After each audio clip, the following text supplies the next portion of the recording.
His elbow caught me hard in the neck. My vision blurred. My throat burned. "College is for humans, not garbage like you," he spat, towering over me. My mother laughed from the couch. "Finally, you match the zero you are." I rubbed my throat, swallowed the pain, and smiled. That was the moment my revenge began. Once, I thought they were parents, protectors, people who would trade their breath for mine. But what I grew up with wasn't family. It was a pair of jailers who clipped my wings before I ever knew I had them.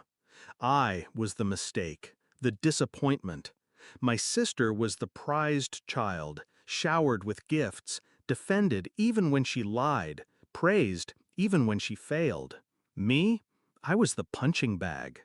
Still, some part of me clung to the idea that if I worked harder, scored higher, they'd finally see me. That's why I asked for the fees, not out of weakness, but hope.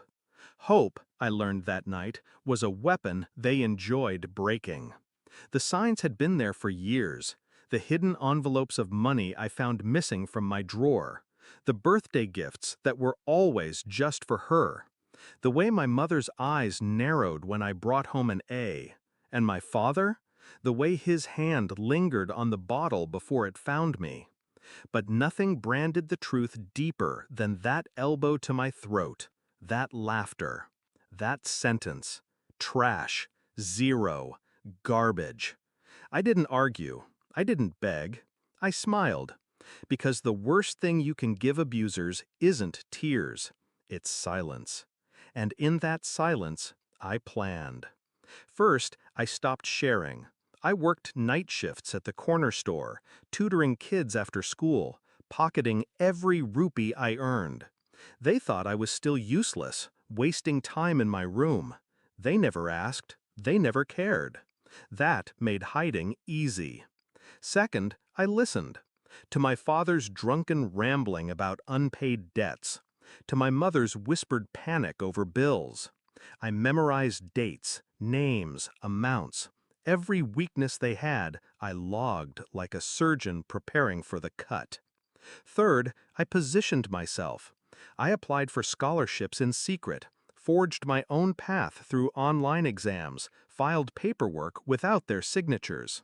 While they called me trash, I was building the escape hatch under their feet. The day my acceptance letter came, I folded it neatly, tucked it into a book, and never showed them. Not yet. Timing mattered. Revenge is nothing without timing. Instead, I played the part. I nodded when they mocked me. I cooked when they ordered.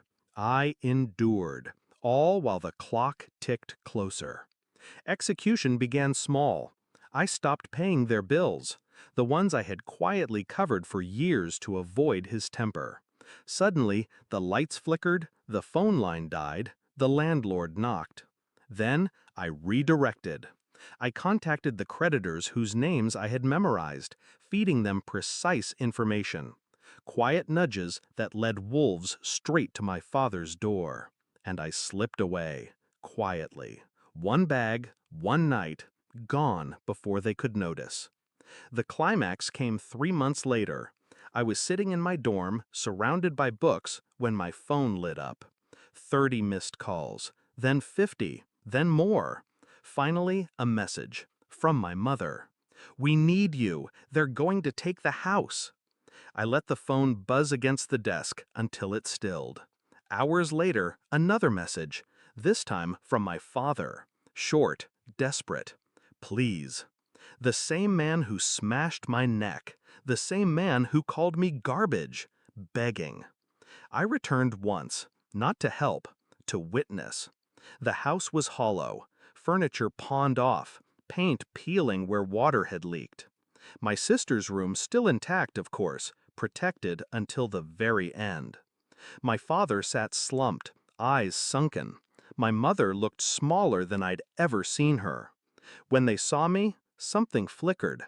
Relief, expectation. "You can fix this," my mother whispered. I shook my head, calm, controlled. No, I already fixed myself. My father tried to rise, but the weight of his debts kept him chained to the chair. His voice cracked. "We're your family." I leaned close enough for him to see the steadiness in my eyes. Family doesn't make trash out of their own blood. And then I left. I never looked back.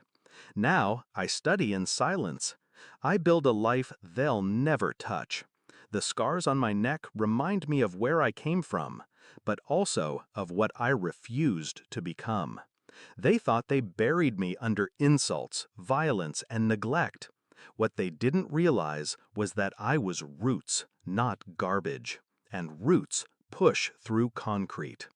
Revenge wasn't fire, it wasn't screaming, it was leaving them in the ruins they created, and walking away with everything they said I'd never have.